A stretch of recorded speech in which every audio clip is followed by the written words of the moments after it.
Една од забелешките на форумов, односно не е забелешка, упатено е барање, спомна дека е добро што ќе се примени роамингот за Западен Балкан, но компаниите што се во Македонија, во овој случај One Wip, го бара олеснувања, фискални и парафискални олеснувања. Дали вие како вице-премиер за економија ќе излезете во пресред да видите во кои се барањата и што побрзо да се решат, за да може и граѓаните да имаат бенефит со роамингот, но и компаниите да немаат дополнителен фискален, односно удар врз финансиите? Се разбира дека ќе ги разгледаме сите потреби, се со една цел да граѓаните имаат колку што може по ефтин роаминг према трети земји,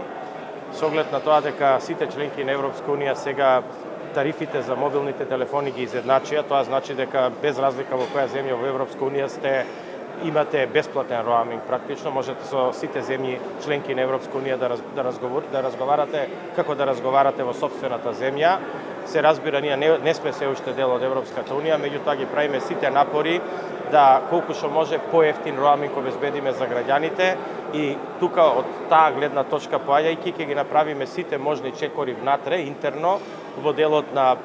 барањата и олеснувањата према операторите, се со цел да граѓаните добијат поевтини сервиси. Дали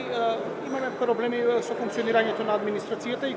брзината колку им се излегува во пресрет на барањата на компаниите, дали за да биде тоа побрзо имплементирано и компаниите да бидат задоволни, но ние како граѓани што сме од Западен Балкан да добиеме поевтин роаминг, ќе ги подстегнете малце ресорните и министерства, но и институциите во овој случај АЕК, за да излезат побрзо на барањата на компаниите? Значи, јас цело време се обидувам во владата да работам како во приватните фирми, мој претходно што сум работел, а тоа значи посветено и со одговорност во администрација, тоа не е секогаш возможно, но верувајте дека правам се што е во моја моќ да наметнам одговорност во администрацијата иста како да се во приватна фирма. Господин Гюшев, постигува ли некои конкретни сделки од денешниот форум? Имавте и тета-тет средби, разговаравте со бизнисмени? Значи имавме средби со повеќе компании,